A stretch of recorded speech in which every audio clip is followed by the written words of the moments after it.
All right, hello, Computer Studies 10. We're going to be talking about tables today. Here's a really basic table I've put in for my Patrick Chan website. It isn't complete and it's pretty ugly right now, but it'll show you the basics, and we'll take a look at some examples of more elaborate styling we can do, and I'll share with you some resources that you can take a look and see what's going on. So you can see a table is exactly what you'd imagine a table to be. It's a tabular format to present information. Hope you can see my face is sort of in the way there, but I think it's you probably understand what's happening well enough. Maybe actually, just to make sure I can scroll up, I will go and put some margin bottom on my div, just 1,000 pixels or something. It's ridiculous, just so I can scroll up and make sure you can see. Yeah, here we go. Oh, hey, it's out of beyond my face. So yeah, this is basically the kind of the structure we're going to be looking at. I will show you the HTML first, and then we'll talk about the CSS. So here is the HTML for a table. Wow, there's so many tags. It's a little bit crazy. We'll start with a table tag. That's just where you start. It kind of surrounds the entire mess of tags. So you begin with a table and end with /table. And then you have a bunch of other choices. You have TR, TH, and TD. Those are the three other things. Total 4 different tags. Seems complicated, I know, but they're pretty reasonable. They make sense. So let's talk about them. Table row, TR. So this is defining like the beginning of a new row. So every time I have a new row, I have a TR/TR, and all the boxes inside are going to be either a TH or a TD. So each of these is a row. So I have 3 rows, 4 rows actually, if you include the header. And inside I have 3 columns. The TH stands for table header. So a table header is like the heading at the top. I guess maybe table heading is actually what it stands for. And then TD stands for table division, and basically that's just like, the column, the information that's in the column. So you can just put text inside of here. You could actually put images inside of here. You can put whatever you want, links, you name it. So this is sort of the structure. So I'll just show you what's going on here. We have, comparing this and the actual stuff here. The first line here, this is a row. So this is a TR, and then each column is defined by a TH, which is why it's like bolded. It's supposed to be the heading. Like, what does this column mean? Like, this is the tournament, this is the year, this is where he placed, right? So those are the headings. So that's why we have TH. You're only going to use TH at the top for your first table row. You'll have THs at the top. The next one is, next row down, we have the 2008-2009 World's Tournament, and he finished second at that time. So notice these are TDs, not THs. So each one of these defines a new sort of column. So take a look down here, and you can see here's our row here. Here's the Worlds, here's 2008-2009, and he finishes second place. So that is how that row works. And you can see that each row, just going from one to the next, will demonstrate sort of how this code is working. So we have the 4 different rows this way. Okay, so that is our basically how the HTML works. So next we're going to take a look at the CSS. So if we move over to our CSS file, you'll see that I have defined this CSS code here for just the table. So I've given it a white background and a width of 100%. So that is going to be just so that it shows up. Default is that the table will collapse in on itself and only use up as much space as it needs.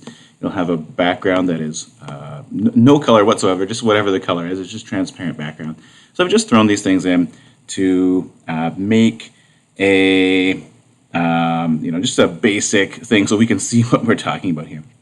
So I'll give you some examples of some resources that will demonstrate some additional options, but right now we'll just kind of go and take a look at some various things here. So for example, you can style the whole table to get things like background and width. You can also style rows individually, so you can style the TR, so each row gets some kind of styling. You can style the header. So just the top gets some kind of special styling, and you can format each individual box, if you will. So, for example, if you wanted to see some borders around everything, you could start throwing in some borders. You could put in a maybe, I don't know, blue border for me. I'll put a nice blue. Where's my this color here is the box shadow. Oh yeah, the H2 color here. I think this is it. So I'll borrow this color. So we got our table. Maybe we'll have a border. It'll be 3 pixels, solid, and this color here. So now you can see the whole table gets the border. So notice that the individual cells didn't get borders in them because I'm styling table. So table kind of refers to the whole structure. However, if I was to put in some borders for TD and TH, then we'll see that the individual cells get borders. I'll put in sort of the same thing, but I'll make them black this time. And thinner. Border, 1 pixel, solid, black. So if we refresh that, we'll see that each one gets sort of this this box around it. It looks kind of shabby. I don't love how there's like the gap between here. So there is CSS that you can use to control that as well. I think I'll just style the TH to demonstrate, and then I'll take you over to a resource where you can see a bunch of other options. Because at some point, watching me do the options, you'll just be like, I just want a list of these things. But it helps to see what each different thing affects. So now if I do TH, for example, let's make the background color this color, and let's make the text color white. So notice I made that rule in the TH, so it's going to affect the table headers. So if I go to my site, if I refresh that, I don't know if I pressed the button. I lost it. There we go. Refresh. So now, specifically, the table headers are what changed. Yeah, got to get rid of that gap. That gap is kind of lame. I mean, it's not bad, actually. I can see how you might choose to use it. And, there's a few things we could do here, but let's go and take a look at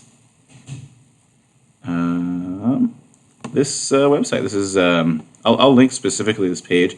W3 Schools is an excellent resource for learning all sorts of stuff about HTML and CSS. So, for example, here, let's search up tables here. I'll link this specific page, but, making ooh, look at that table. It's so nice. You can take a look and see all the different goodies here. So, let's see. Yeah, for example, if you wanted to make a table that looks like this, it's so clean. Notice that they are styling the TH and the TDs, and they're just making the bottom line the border.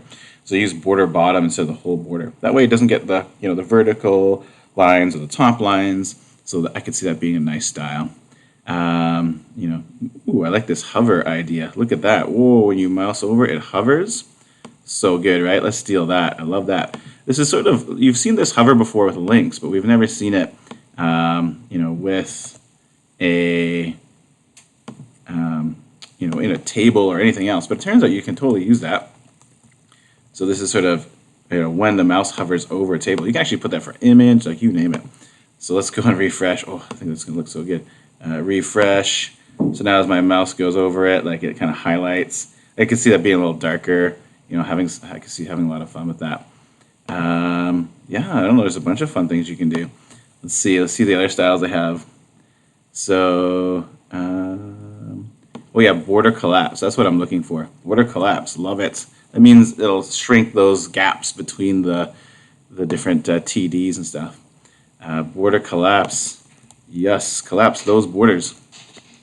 So I'll save that. I'll refresh.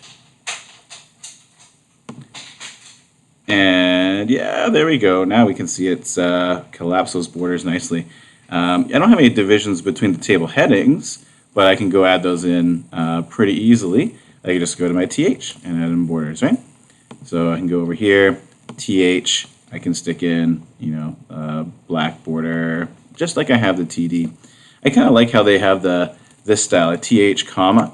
If you do this, then both th and td will get styled this way. So if you have a style that you want to apply to multiple things, then that would be the way you do it. So it creates a nice set of divisions there. Yeah, I don't really like the fact that those are centered, so if I wanted to change that, well, I can't do it here, because then everything would be either centered or not centered, so I do it specifically in th. So I could say text align left or right or center or whatever you think would be appropriate. So now you can see it's lined up this way. You can affect fonts here as well. I'm using not really the font I want to be using. So I can go to, steal whatever font I was using before. Here we go, this Garamond font. I can copy and paste this. I can put it just for the entire table, and it'll affect everything in that table. And I kind of want a little bit more space, so I might add some padding to both my th and tds. So I can see putting in a padding of I don't know, not a lot, 3 pixels or something. And we can see that this table has started to take shape. It's a little more space now for each different thing. So yeah, that's tables. So hopefully that made sense for you. In the Teams page, I will also include some additional links to that website I was showing you with different options. So feel free to take a look and see what's available. There's a lot of cool things you can do with it. I like this alternate spacing here. That's really cool. So I look forward to seeing what you can create and how you can build the style of the person that you are writing about into something as dry and as boring as a table. But you can see how you can bring out all that kind of styling there. Okay, thank you so much.